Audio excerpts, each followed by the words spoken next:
মুখ থেকে এই দেশটাকে 1400 মানুষ জীবন দিয়ে বাঁচিয়ে দিয়ে গিয়েছে। সেখান থেকে 2 বছর দূরত্ব নাই, 2 বছরেরও কম সময় হয়েছে। সেখানে দাঁড়িয়ে আপনারা যেটা করছেন, আপনারা এখন গুপ্ত সুপ্ত নিয়ে নিজেদের ভেতরে কামড়াকামড়ি করছেন, লুটপাট, তারপরে নিজেদের ভেতরে মারামারি যা আছে, বিএনপির ভেতরে বিএনপি জামাতের সাথে নানান ধরনের দ্বন্দ্ব এখন চলছে। অথচ কয়েকদিন আগে আপনারা একসাথে মার খেয়েছেন, একসাথে গুম হয়েছেন, একসাথে রিমান্ডে গিয়েছেন, একসাথে জেলখানায় থেকেছেন, একসাথে মশারি নিয়ে ধান খেতে ঘুমিয়েছেন। আপনারা সেটা ভুলে গিয়েছেন।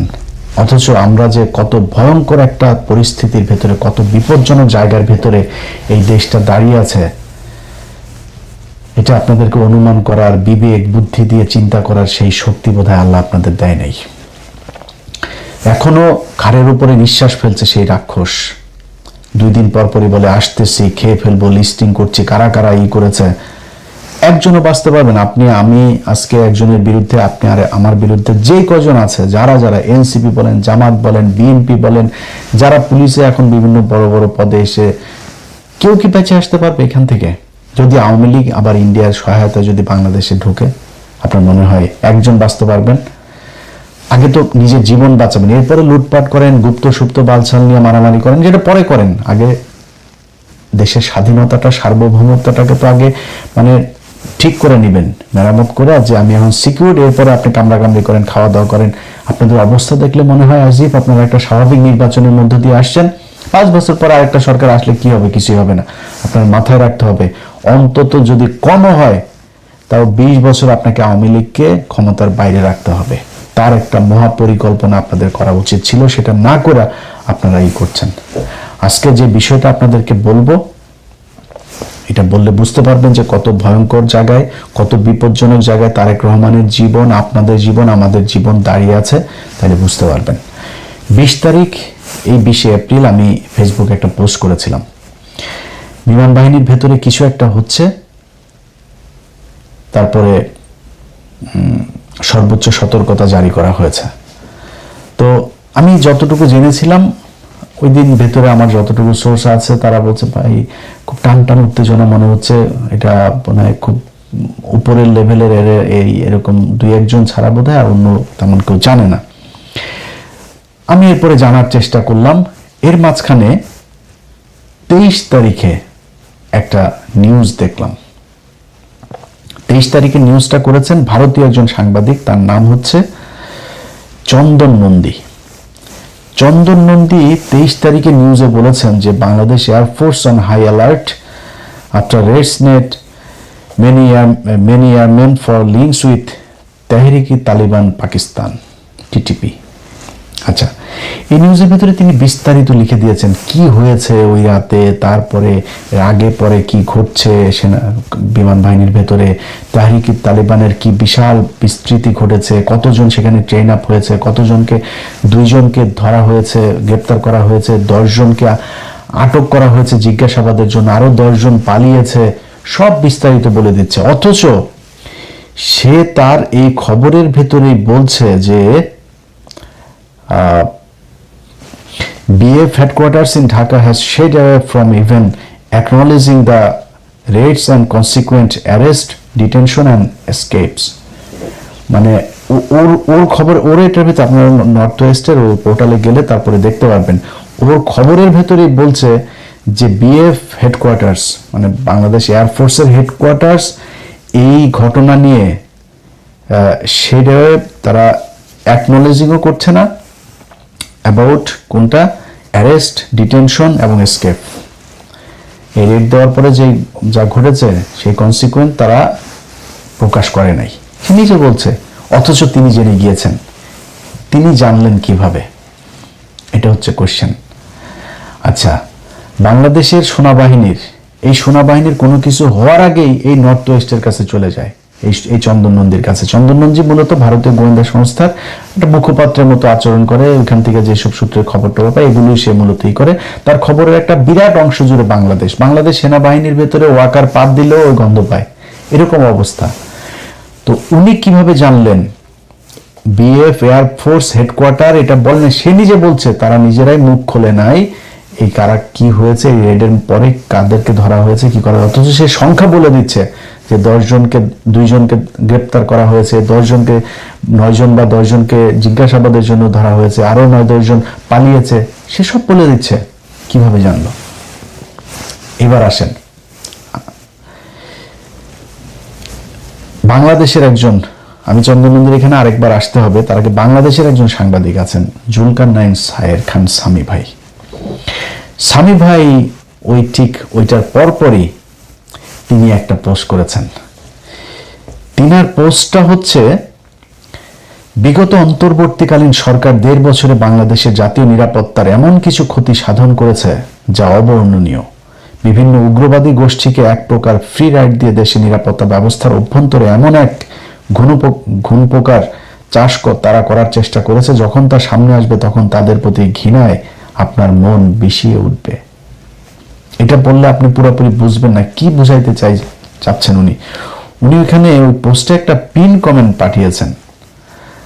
তো আমাকে পোস্টটা যিনি পাঠিয়েছেন, পাঠানোর পর আমার ভাই কি হয়েছে, এটা কি লিখছে, ঠিকই তো আছে।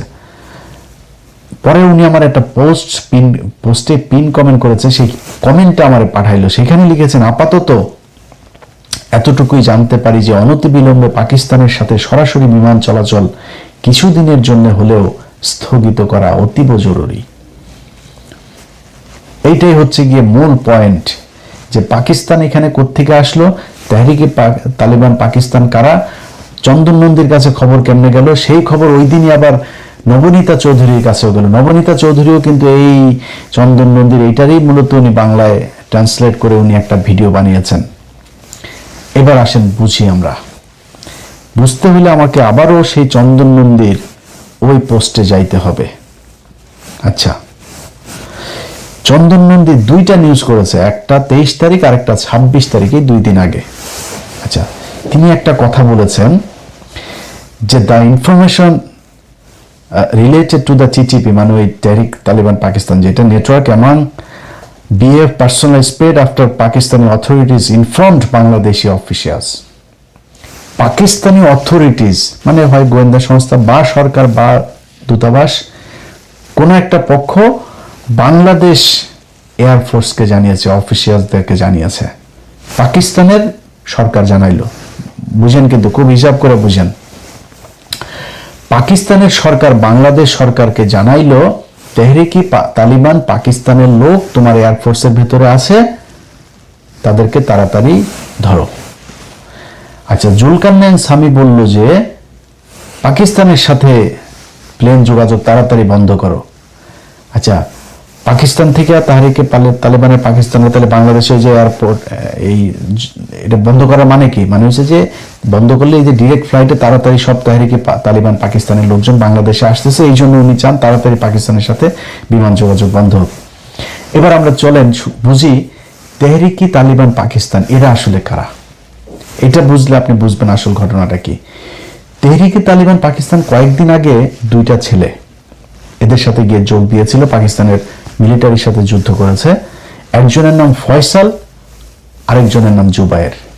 ফয়সাল এবং জুবায়ের 2জনই বাংলাদেশি নাগরিক, কিন্তু পরে জানা গেল 2জনই হিন্দু মুসলমান নাম দিয়ে তারপরে তারা সেখানে গিয়ে এদের সাথে যুক্ত হয়েছে। সেটা নিয়ে যদিও এই সরকারের খুব বেশি বিশ্লেষণ নিয়ে আমাদের কোনো কিছু জানানো হয়নি, খুব গোপনীয়ভাবে রাখা হয়েছে, বরং পাকিস্তান যতটুকু সম্ভব তারা সেটাকে প্রচার করেছে। এবং পাকিস্তান মাঝখানে বাংলাদেশের সাথে ভিসা প্রক্রিয়া খুব সহজ করেছিল। এখন কিন্তু ওদের এখানে যাইতে গেলে আবার কয় টাকা ফি দেওয়া, একটা বিরাট তৈরি করেছে তারা। তো আমি কিছু রোগী আপনার থাইল্যান্ড, তারপরে চীন, আমার পরিচিত একজন, তারা এরকম পাঠায়। পাকিস্তানেও কিছু রোগী পাঠানো হয়েছে। পাকিস্তানের ট্রিটমেন্টের ব্যবস্থা কিন্তু খুব ভালো, আপনারা খুবই মানে অল্প খরচে খুব ভালো মানের চিকিৎসা পাইতে পারেন। তো আমি কিছু লোকজনকে পাঠিয়েছিও আমার ওই এজেন্সির মাধ্যমে।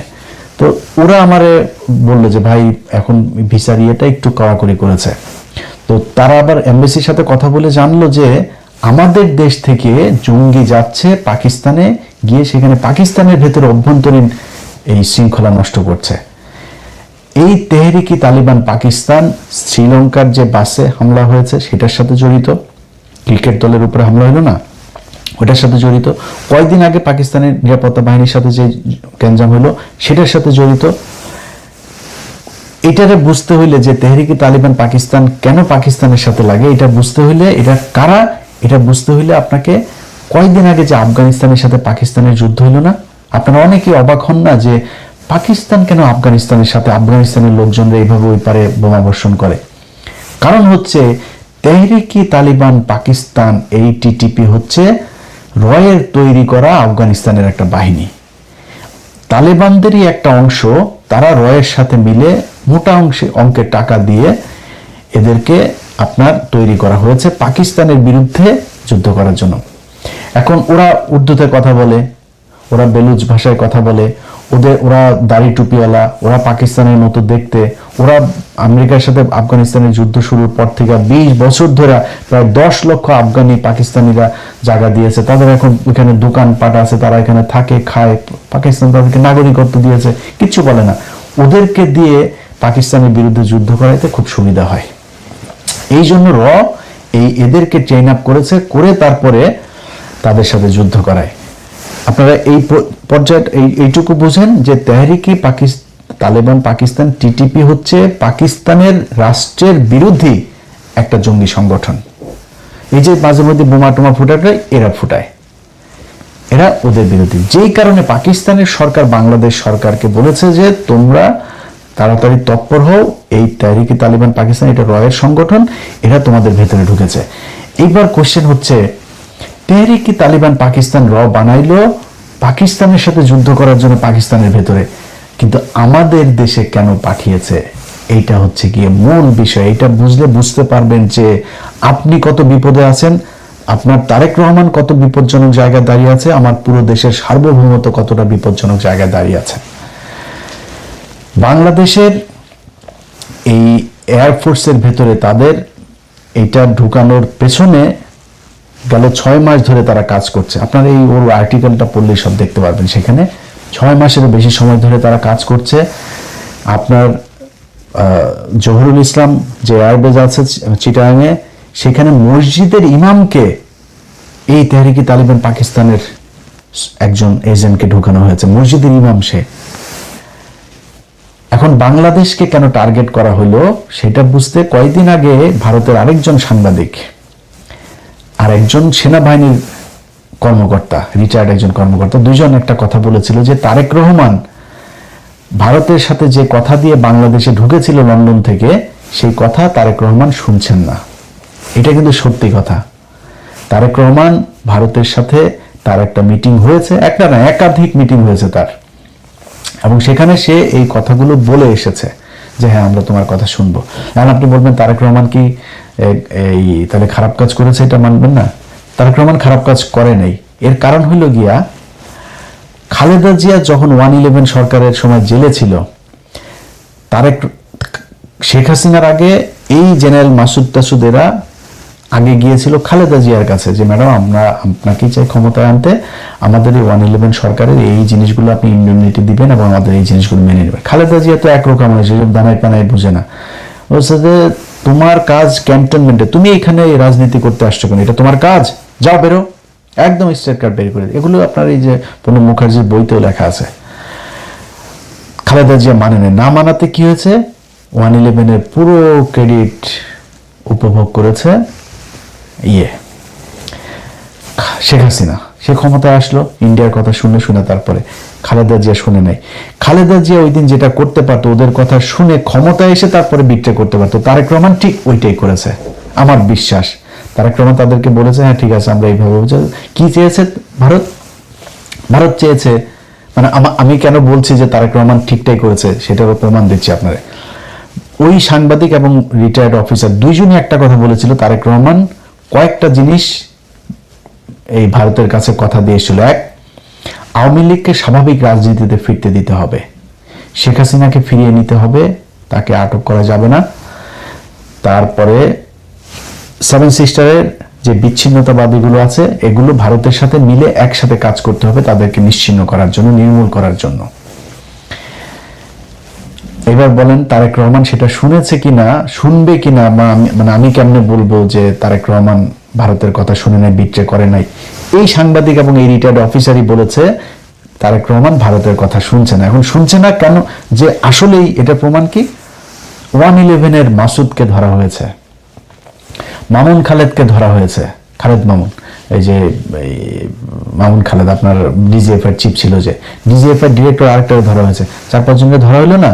আপনার কি মনে হয় ভারত কোনোদিন তারেক রহমানকে এটাতে সাপোর্ট দিচ্ছে বা তারেক রহমানের এটা মেনে নিচ্ছে? ভারত মেনে নিচ্ছে না, কিন্তু তারেক রহমান সেটা করেছে। আচ্ছা, আইপিএল এর খেলা বাংলাদেশে নিষিদ্ধ করেছিল ইউনূস সরকার, তারেক রহমান সেটা বহাল রেখেছে। এটা আপনার মনে হয় ভারতের কোটি কোটি ডলার খরচ মানে অপচয় হয়েছে, এটার কারণে লস হয়েছে। তারপরে আওয়ামী লীগের কার্যক্রম নিষিদ্ধ তো ছিল, ওইভাবে থাকতো, আইনে পরিণত করার দরকার আছে, তারেক রহমান সেটা করেছে। অনেক কিছুই আপনারা দেখছেন উপরে উপরে, যে না মনে হচ্ছে ভারতের সাথে দিয়ে, ভারতের বাংলাদেশের পররাষ্ট্রমন্ত্রীকে যেতেই হবে, তার সাথে কি আমরা ডিপ্লোমেসি ডিসকানেক্ট করেছি নাকি? তো তা হইতেই হবে, তার এখানে যাইতেই পারে কিন্তু ভেতরে ভেতরে যেটা করার তারেক রহমান কিন্তু সেটাই করছে।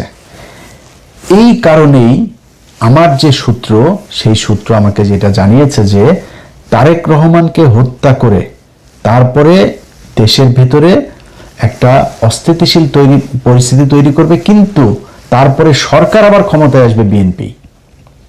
তারেক রহমানের এই যেই শেষ কৃত্যের যে অনুষ্ঠান, দাফন কাফন যা যা হবে, এই দাফন কাফনের সময় বিশাল আকারে রাষ্ট্রীয় শোক টোক দেওয়া হবে। তারেক রহমান এই জাতির বিশাল এক কিছু ছিল, সব কিছু বলা হবে, বিএনপির নেতারা কান্নাকাটি করে পায়জামা ভিজায় ফেলবে, সব হবে।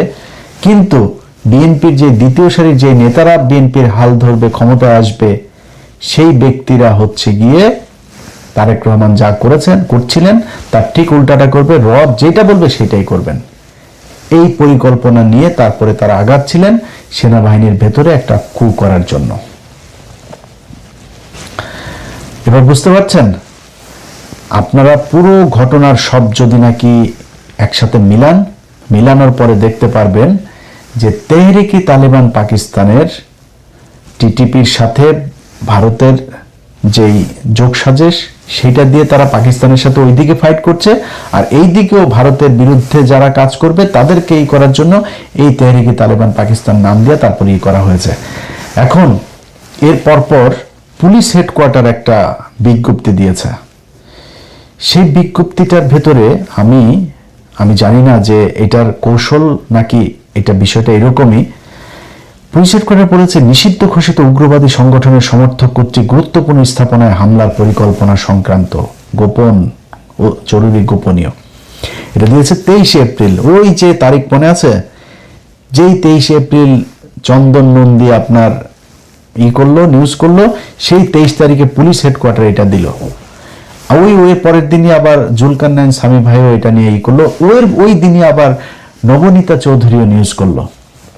সবগুলোর একসাথে মিলান, তাহলে বুঝতে পারবেন যে খেলাটা কোথায়। এখন পুলিশের বিষয়টা আমি এখনো স্পষ্ট না। পুলিশ যেটা বলেছে নিষিদ্ধ ঘোষিত উগ্রবাদী সংগঠন, তো এই নিষিদ্ধ ঘোষিত উগ্রবাদী সংগঠনটা কি ইসলামী কোনো নিষিদ্ধ ঘোষিত সংগঠন নাকি কোনটা, এটাই না। এখন যদি পুলিশকে সর্বোচ্চ সতর্ক অবস্থায় রাখার জন্য এটা একটা কৌশল হয়ে থাকে তাহলে ভালো। বাট আমি সরকারের সব পর্যায়কে একটা জিনিস বলবো, সিটিটিসির যিনি আছেন প্রধান, এই মাল কিন্তু রয়ের মাল। অতএব তার এখানে আবার তার আলোচনাও কয়দিন ধরে হচ্ছে, সে তার বক্তব্যের প্রেক্ষিতে বা তার তথ্যের প্রেক্ষিতে যদি এই জঙ্গি সংগঠন, উগ্রবাদী সংগঠনের হামলার নাশকতার এই আওয়ামী লীগের মতো যদি ছক সাজানোর কথা বলে থাকেন, তাহলে কিন্তু বিপদে বিএনপি আরেকবার পড়বেন। আপনারা আব্দুর রহমান, বাংলা ভাই, এই খালেদা জিয়া তাদেরকে বিচার করেছে, এই খালেদা জিয়া সব জঙ্গিদেরকে ধরেছে, অথচ সেই জঙ্গির সব আপনার কনসিকুয়েন্স বহাইতে হয়েছে কাদেরকে? এই তারেক রহমান আর খালেদা জিয়াকে। বিএনপি এখন পর্যন্ত আমেরিকায় নিষিদ্ধ আপনার জঙ্গি সংগঠন, সন্ত্রাসী সংগঠন। তো আপনাদের যদি নাকি এখন এই মুহূর্তে যদি এই জঙ্গিদের নাম দিয়ে যদি আপনারা অভিযান পরিচালনাও করেন, না করে যদি সেইটারে নির্মূল করেন, এটা যদি অ্যাকনলেজ করেন যে হ্যাঁ আমরা এটা মেনে নিলাম এই দেশে জঙ্গি আছে এবং আমরা জঙ্গি মারছি, এটাও কিন্তু আপনাদের বুমেরাং হবে। মানুষ জানবে, পৃথিবীর অন্য দেশগুলো, বিদেশিরা জানবে যে বাংলাদেশে এই যে এতদিন ভালো ছিল, এখন তারেক রহমান আসার পরে এই যে জঙ্গি আবার বেড়ে গিয়েছে। সো আপনাকে সরাসরি স্বীকার করতে হবে তারেক রহমান যে আপনার শত্রু কারা। এই টিটিপির নামে এই দেশে আপনাকে হত্যা করার জন্য, বাংলাদেশে অস্থিতিশীল পরিস্থিতি তৈরি করার জন্য এই করেছে, এটা পৃথিবীকে জানাইতে হবে। যদি আপনি আবারও সেই জঙ্গি খেলা, শেখ আব্দুর রহমান ইসলামের কেউ না, বাংলা ভাই ইসলামের কেউ না, কিন্তু তাদেরকে ইসলামী জঙ্গি সংগঠন হিসাবে আপনি করেছেন। আপনার তখনই কন্ডেম করা উচিত ছিল যে না, এরা মুসলমান, এটা করে না, ইসলাম কোরআন হাদিস এটা বলে নাই কখনোই, এদেরকে আমরা মুসলমান ইসলামী সংগঠন মনে করি না। আজকে তেহরিকে তালেবান পাকিস্তানকে আপনি ইসলামী সংগঠন মনে করবেন? যারা প্রতিদিন পাকিস্তানে এইখানে ওইখানে বোমাবাজি করে, পাকিস্তানের সাথে যারা মারামারি করে, যারা পাকিস্তান আফগানিস্তান দুইটা দেশের ভেতরে এরকম যুদ্ধ বাঁধিয়ে দিয়েছে, তাদেরকে আপনি মুসলমান মনে করবেন? এরা মুসলমান না। আমাদের দেশে যারা এই তাহরিকে তালেবান পাকিস্তানের নামে যারা করছে, এরাও মুসলমান হইতে পারে না। এটা আপনাকে সরাসরি বলতে হবে যে যুদ্ধ যদি করেন, সেই 10 ট্রাক অস্ত্র মামলার দিন যারা কিনা, যেই পুলিশের সার্জেন্ট হোক, টিআই হোক আর যেই হোক, এই অস্ত্র যারা ধরেছিল, সেই অস্ত্র তাদেরকে নাই করে দেওয়া উচিত ছিল। নামার পরে আপনি ঘুমটা দিয়ে লাভ নাই, তাদেরকে নাই করে দেওয়া উচিত ছিল। আপনি ধরার পরে সারা পৃথিবী জেনেছে যে 10 টাকা অস্ত্র মামলা উলফার কাছে যাচ্ছে, মানুষ জানে কোথায় যাচ্ছে, কি হয়েছে, কি হচ্ছে। আজকে আপনি যদি নাকি আসলেই ভারতের সাথে খেলতে চান তারেক রহমান, আপনাকে প্রকাশ্যে ঘোষণা দিতে হবে এই দেশের প্রতিটা মানুষ আপনার জন্য জীবন দেওয়ার জন্য প্রস্তুত আছে। আমি ইলিয়াস হোসেন বললাম, আমি নির্বাচনে আপনার বিরোধিতা করেছি, সামনের বার নির্বাচন হলে সামনের বারও হয়তো আপনার বিরোধিতা করব, বাট যদি দেখি আপনি ভারতের কারণে কোনো সিকিউরিটি ইস্যুর মধ্যে আছেন, নিরাপত্তা ঝুঁকিতে আছেন, আপনার কোনো সহায়তা লাগবে, আপনার জন্য জীবন দিতে হবে, আমি বাংলাদেশের নাগরিক হিসেবে আমি সবার আগে আপনার জন্য জীবন দিতে প্রস্তুত আছি। আপনি বাংলাদেশের, আমরা একটা জেনারেশন তৈরি করেছি, যে জেনারেশনের 18 কোটি মানুষ, খালি আওয়ামী লীগের এগুলো বাদে আর হিন্দুদের ভেতরেও একটা বিশাল অংশ এই ভারতের বিরুদ্ধে যুদ্ধ করার জন্য প্রস্তুত আছে। সো আপনাকে ঘোষণা দিতে হবে যুদ্ধটা কি বেঁধেছে, কাদের সাথে যুদ্ধ, এটা আপনাদের বলতে হবে। না হইলে এই যে স্বামী ভাইয়ের মতো এরকম কিছু লোকজন, চন্দন নন্দীর মতো এদের এরকম কিছু লোকজন কি করবে, একটা ঘটনাকে অন্যদিকে, পুরো ঘটনাটা হইল গিয়া পাকিস্তান আমাদেরকে বাঁচাইলো, পাকিস্তান তাদের গোয়েন্দা সংস্থা আমার দেশের সেনাবাহিনীর বালবাহিনীর এরা খবর পায় না, পাকিস্তানি গোয়েন্দা সংস্থা আমাদেরকে জানাইলো, তারেক রহমানের জীবন বাঁচাইলো, সরকার পতন ঠেকাইলো। অথচ আমরা এখন বলছি কি বিমান চলাচল নিষিদ্ধ করতে হবে পাকিস্তানের সাথে। পাকিস্তানকে বাংলাদেশের সব ধরনের সিকিউরিটি, তারেক রহমানের সিকিউরিটি পর্যন্ত পাকিস্তান থেকে নেওয়া উচিত, চীন থেকে নেওয়া উচিত, আমেরিকা থেকে, টার্কি থেকে, যারে দরকার হয়। ভারতকে আপনার মোকাবেলা করার জন্য যেটা দরকার হয় আপনি সেটা করতে হবে। আমার কোনো সমস্যা নেই, আমেরিকার সাথে কোনো সমস্যা নেই, চীনের সাথে নেই, পাকিস্তানের সাথে নেই, টার্কির সাথে, কারোর সাথে নেই। আমার সমস্যা ভারতের সাথে, এটা আপনাকে বুঝতে হবে। যদি আপনি সরাসরি এইভাবে না বলেন, এই গোজামিল দিয়া এইভাবে পুলিশের কিছু জাওরাগুলো তো আছে এখনো, সেনাবাহিনীর এই যে ওয়াকার বাহিনী আছে, এই ওয়াকার বাহিনী দিয়া তারপরে মানুষের মাঝে বিভ্রান্তি তৈরি করবে। পৃথিবীর কাছে আপনি যেটাই জানেন আর না জানেন, কিন্তু এই যে লেখালেখি, এই যে চন্দন নন্দীর যে লেখা, তারপরে মিডিয়াতে যা আসবে, এই যে পুলিশের যে হেডকোয়ার্টার থেকে যেটা দেওয়া হলো, এটা কি প্রতিটা দূতাবাসে যায় নাই? প্রতিটা দূতাবাসে এটার খবর পায় নাই? কি জানলো, মেসেজটা কি গেল তাদের কাছে যে বাংলাদেশে আবারও জঙ্গি মাথা চাড়া দিচ্ছে। এই বাংলাদেশে গেল 2 বছরে কোনোদিন তো জঙ্গি হামলা হইলো না। হাসিনা না থাকলে নাকি এই দেশে জঙ্গি দিয়ে ভরে যাবে, কই জঙ্গির কোনো কিছু তো আমরা দেখলাম না, এখনো তো জঙ্গি নাই। এত মানুষ মারলেন, সেই মানুষগুলোর যে খামাখা ফাও মারলেন, মানুষগুলো তো নিষ্পাপ, নির্দোষ মানুষগুলোকে জঙ্গি বানায় তারপরে করা হলো। অতএব বিএনপির কাছে অনুরোধ থাকবে, আল্লাহর ওয়াস্তে এই জঙ্গি খেলা বন্ধ করেন। ভারতের সাথে যে যুদ্ধ করছেন এটা সরাসরি প্রকাশ করেন, সরাসরি প্রকাশ করে তারেক রহমান আপনি দরকারে আপনার যেই সিকিউরিটি দরকার, খালি এয়ার ডিফেন্সটা আপনি ঠিক করেন, এই দেশের মানুষ আপনাকে নিরাপত্তা দিবে। যদি খালি এটা আপনি প্রকাশ করতে পারেন যে ভারতের সাথে আপনি খেলছেন, মানুষ আমি ইলিয়াস বললাম, আমি প্রথম বিমানের টিকিট কাটবো যেদিন বুঝবো যে বিএনপি ভারতের সাথে লেগেছে। আল্লাহর কসম করে বললাম, আমি প্রথম ব্যক্তি হব বিদেশ থেকে প্লেনের টিকিট কেটে বাংলাদেশে ঢুকবো ইনশাল্লাহ। যাই হোক, সবশেষ যারা এই যে গুপ্ত সুপ্ত টুপ্ত এইসব নিয়ে গ্যাঞ্জাম করছেন, আপনাদের কাছে অনুরোধ থাকবে ভাই, দেশের অবস্থা কিন্তু ভয়ঙ্কর। আপনি এগুলি যদি বাদও দেন, দেশও যদি চালাইতে চান, এই যে তেলের যেই সংকট দেখায় দেয়া গেল, এটার কারণে কি একটা দুটা জিনিস হবে? আপনার ফসল নষ্ট হয়েছে, পাট নষ্ট হয়েছে, ধান নষ্ট হয়েছে, ঝড়ে সারা দেশে কালবৈশাখী ঝড় চলছে, এটাতে ব্যাপক ক্ষয়ক্ষতি হয়েছে। সামনে খাদ্য সংকট দেখা দিবে। তেল আপনারা কতদিন এই বেশি দামে কিনতে, তার কোনো ঠিক নেই। সামনে আপনি কার কাছ থেকে কে আপনাদের তেল দিবে, কার কাছ থেকে নিতে পারবেন, কোন দিক থেকে কি করবেন, আপনার সেগুলির কোনটা কি ঠিক করা হয়েছে জানি না। ভয়ঙ্কর অবস্থা। আপনি বিরোধী দলের সাথে সুপ্ত গুপ্ত কারে নিয়ে একটা পোস্ট করছে, সেটা নিয়ে, আরে ভাই পোস্ট এগুলি আওয়ামী লীগের সারাদিন কাজ, এদের এগুলো নিয়ে এখন গ্যাঞ্জাম বাঁধানো। মনে করেন শিবিরের কেউ একজন করছে, কি হয়েছে রে ভাই? জায়মা রহমানের নিয়ে মনে করেন বললো, আপনারা এখন জায়মা রহমানের নিয়ে বলার পরে এত আপনার কষ্ট লেগে গেছে। এই জায়মা রহমান একজন মন্ত্রী, সিটিং একজন মন্ত্রী, এই যে